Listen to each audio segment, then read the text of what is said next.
윤석열 대통령은 대국민 담화에서 계엄은 고도의 통치 행위로 사법부 판단 대상이 아니라고 밝혔습니다. 계엄에 대한 사법부 판단은 전두환, 노태우 전 대통령 판결문에서 찾아볼 수가 있는데 당시 법원은 어떤 판단을 했을까요? 신지원 기자가 보도합니다.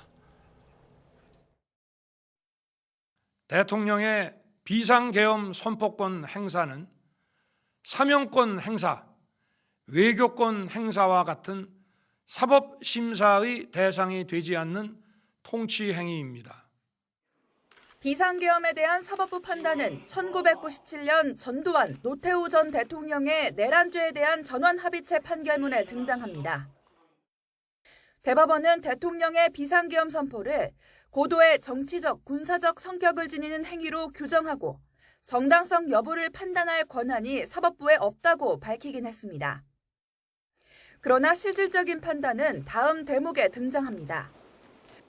고도의 통치 행위라도 비상계엄 선포가 국헌문란의 목적을 달성하기 위해 행해진 경우에는 범죄 행위에 해당하는지 사법부가 심사할 수 있다는 겁니다. 결국 대법원은 5.18 광주 민주화운동에 대한 무력 진압을 내란으로 인정하고 전두환 전 대통령에게 무기징역을, 노태우 전 대통령에게 징역 17년을 선고한 원심을 확정했습니다. 비상계엄은 전시, 사변 등 국가 비상사태에 한해 공공의 질서 유지를 위해 선포할 수 있는데 내란죄 등 범죄 성립 여지가 있다면 고도의 통치 행위라도 법의 심판대에 오를 수 있다는 겁니다. 윤 대통령이 대국민 담화에서 밝힌 대로 야당의 예산 감축과 탄핵, 부정선거 의혹을 경고하기 위해 계엄을 선포한 것이라도 그 자체가 문제라는 평가가 지배적입니다. 국회가 예산안을 감액을 했다 혹은 탄핵 소추를 남발했다라는 건데 사실 이런 것들은 그러니까 헌법의 틀 안에서 이루어지는 것들입니다.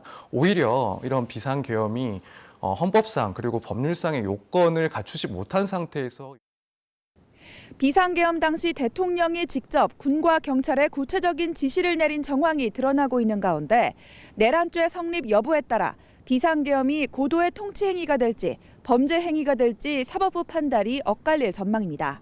YTN 신지원입니다.